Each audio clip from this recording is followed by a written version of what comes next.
വെട്ട news ക്യാപ്സൂളിലേക്ക് സ്വാഗതം.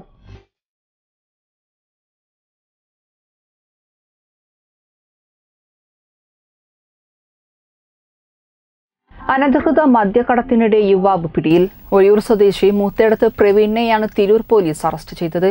ബീവറേജിൽ നിന്നും അമിത അളവിൽ മദ്യം വാങ്ങി വിൽപ്പനയ്ക്കും മറ്റുമായി കൊണ്ടുപോകുന്നതിനിടെ ഒഴിയൂർ സ്വദേശി മൂത്തേടത്ത് പ്രവീണിനെ തിരൂർ പോലീസ് അറസ്റ്റ് ചെയ്തു. ബീവറേജ് ഔട്ട്ലെറ്റുകളിൽ നിന്നും അമിത അളവിൽ മദ്യം വാങ്ങി തിരൂർ താനൂർ മേഖലകളിൽ വിൽപ്പന നടത്തുന്നുണ്ടെന്ന രഹസ്യവിവരത്തിന്റെ അടിസ്ഥാനത്തിൽ പോലീസ് പരിശോധന നടത്തുകയായിരുന്നു. ഇയാളിൽ നിന്നും 12 കുപ്പികളിലായി 6 ലിറ്ററോളം മദ്യം പോലീസ് പിടിച്ചെടുത്തു. ഒരാൾക്ക് നിലവിൽ 3 ലിറ്റർ മാത്രമേ മദ്യം കൈവശം വെക്കാൻ പാടുള്ളൂ എന്നാണ് നിയമം. തിരൂർ CI MJ ജുജയുടെ നേതൃത്വത്തിൽ SI Jishil, senior CPO Rajesh, CPO Adarsh എന്നിവരാണ് പ്രതിയെ പിടികൂടിയത്. മജിസ്ട്രേറ്റിനു മുമ്പാകെ ഹാജരാക്കിയ പ്രതിയെ റിമാൻഡ് ചെയ്തു. അധികൃത മദ്യക്കടത്തും വിൽപ്പനയും തടയുന്നതിനായി കർശന നിരീക്ഷണം ഏർപ്പെടുത്തിയിട്ടുണ്ടെന്നും തിരൂർ CI പറഞ്ഞു. വെട്ടം ന്യൂസ്, തിരൂർ. തിരൂരിന്റെ പ്രഭയെ കണ്ണഞ്ചിപ്പിക്കും വിധം ഉയർത്താൻ മിഡിൽ ഈസ്റ്റിലെ ഏറ്റവും വലിയ ലോകോത്തര ബ്രാൻഡായ ജിഫെക്സ് ഇനി തിരൂരിലെ പ്രിയപ്പെട്ടവർക്കായി. Sylvan light gallery, police line, Tirur.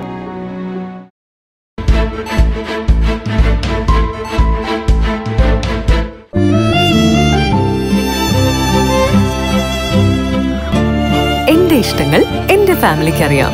Family wedding centre.